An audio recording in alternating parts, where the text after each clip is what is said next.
Hello, greetings. I'm back. This is Prophetess Tammy Collins, and I'm going to conclude my topic as I started last time. The curse of the Israelites, Judah and Israel. I'm going to conclude it today with the restoration of the house of Israel and Judah.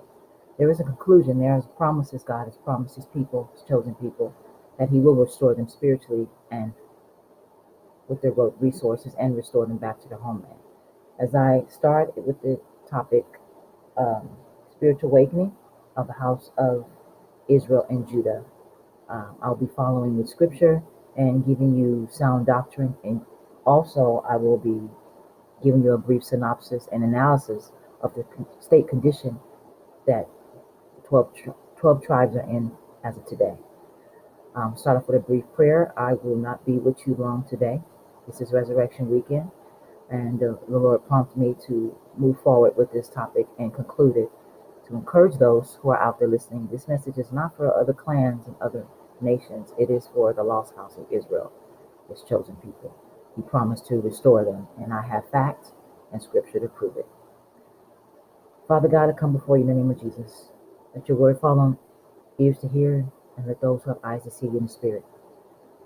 Continue to use me for your glory, Lord. Bless those who are listening to this scripture out there in YouTube land. And Lord, bless their comings and goings. Bless the works of their hands.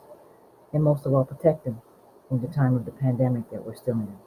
You are a God of faith, and you are a God of promises. Lord, have your way. May your word fall on the hearts who are ready to hear your word and your promises. Protect your people in their comings and goings. And most of all, Lord, supply their needs and encamp your angels around them, Lord, as you promised to do. In Jesus' name I pray. Amen. All right, let's go ahead and start and get into it. My topic today is the conclusion of the curse of the 12 tribes of Israel. But I'm going to follow up with the promises and the restoration that the Lord has promised His people. I'll start off with a brief synopsis and analysis. Israel's redemption in the latter days. It was as though he had done all he could to stave off the destruction of his people.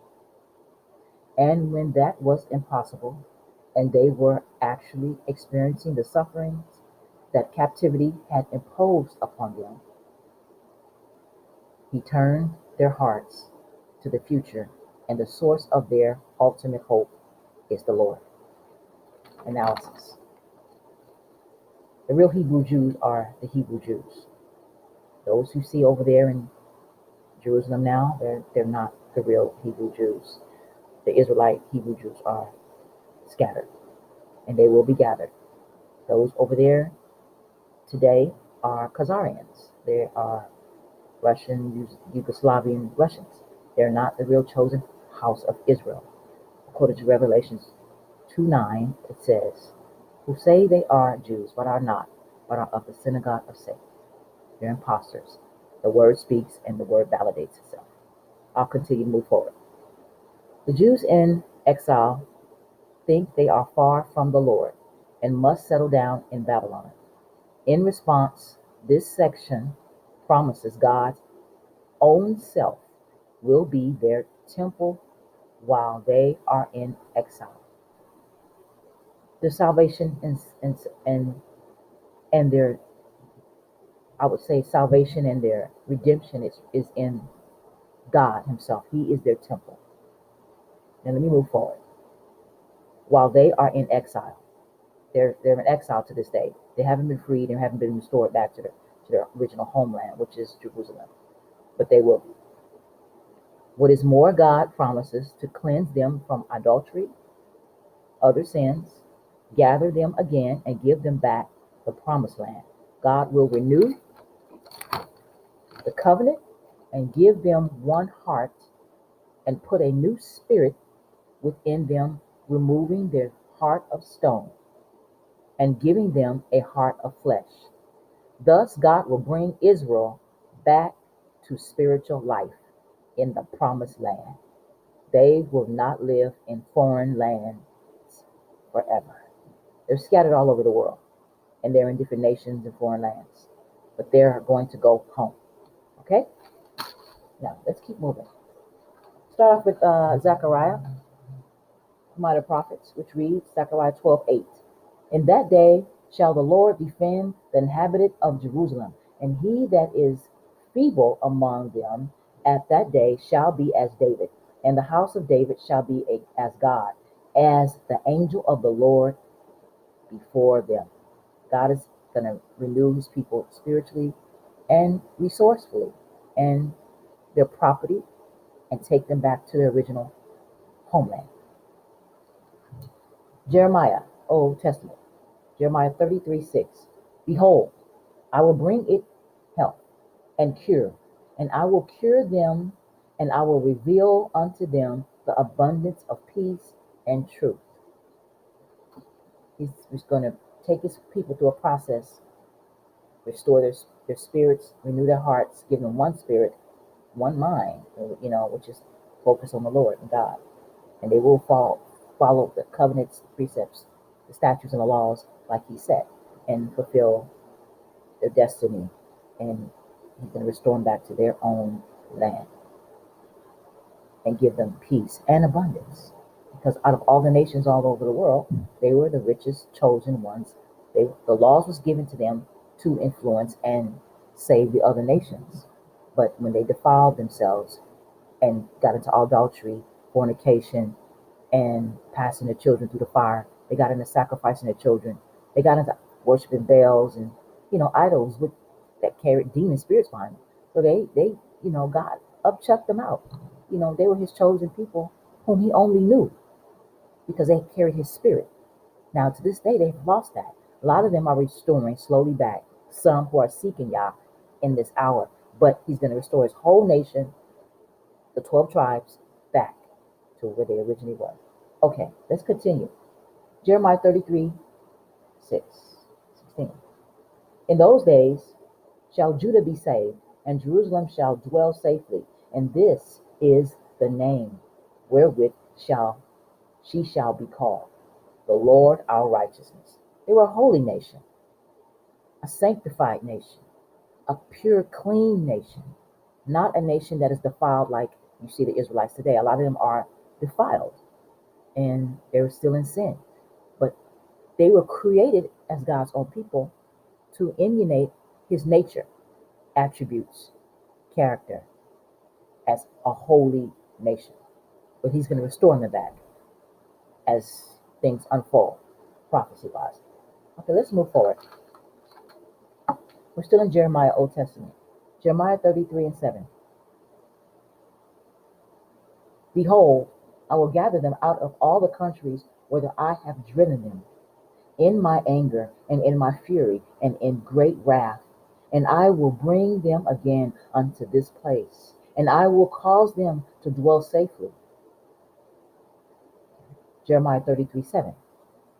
And I will cause the captivity of Judah and the captivity of Israel to return, and will build them as at the first. He's going to rebuild their temple, he's going to rebuild their nation, their land, their vegetation. Everything's going to be restored anew. Let's go back to the minor prophets, the book of Zechariah 12:7, which reads, the Lord also shall save the tent of Judah. Because Judah was, kings came through Judah, because Jesus Christ came through the lineage of David, and David came through Judah. It's a lineage of kings.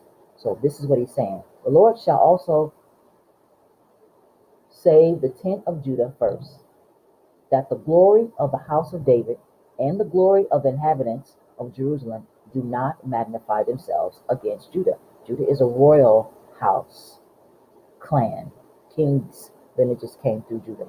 So this is what God is saying. He doesn't want the other tribes to magnify themselves against Judah.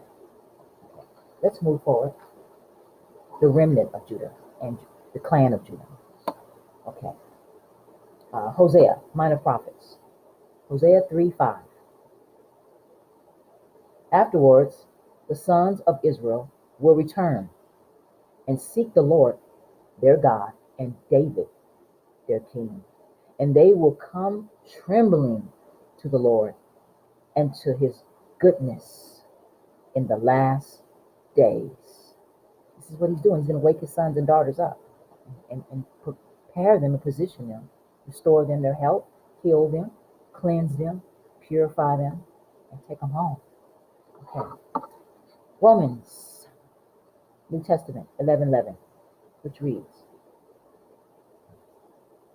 I say then, did not stumble so as to fall, did they?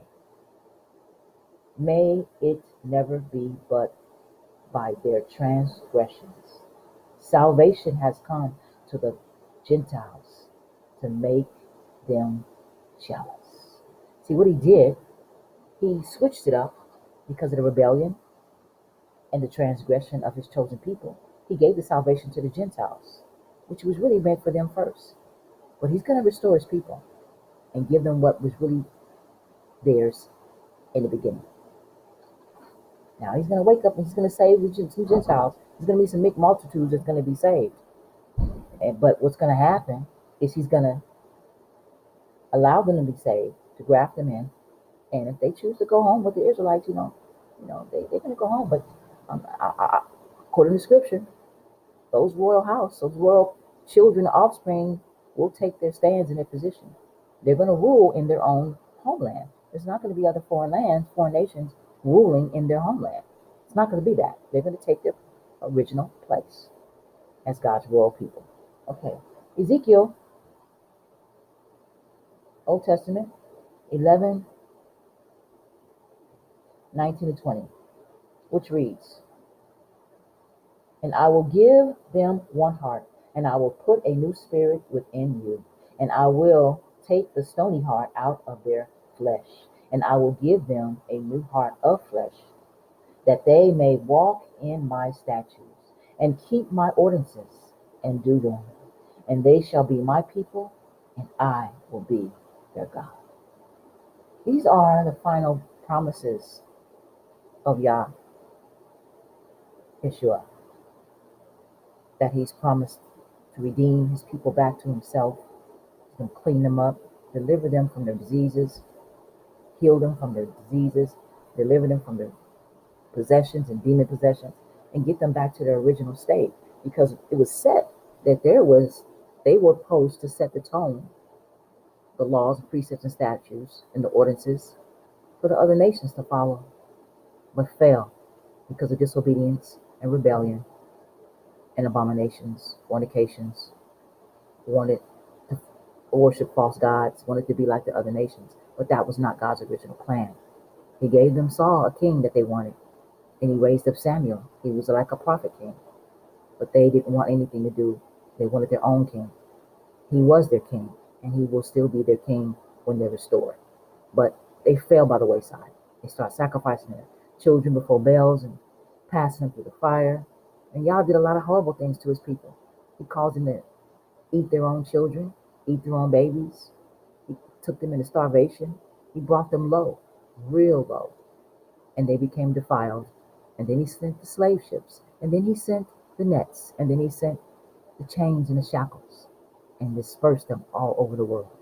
And they're scattered to this day. But he's going to restore. And he's going to redeem his people, which is a great thing, which is an encouraging thing. They will not dwell in foreign lands forever. They're going home. So that's encouraging. So I speak to you out there, lost house of Israel, those who are Yah's children, who are yet to be redeemed back to your Father.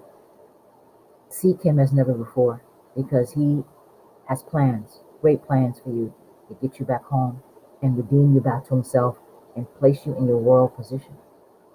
You are the real royal house out of all the people on the earth. It's chosen.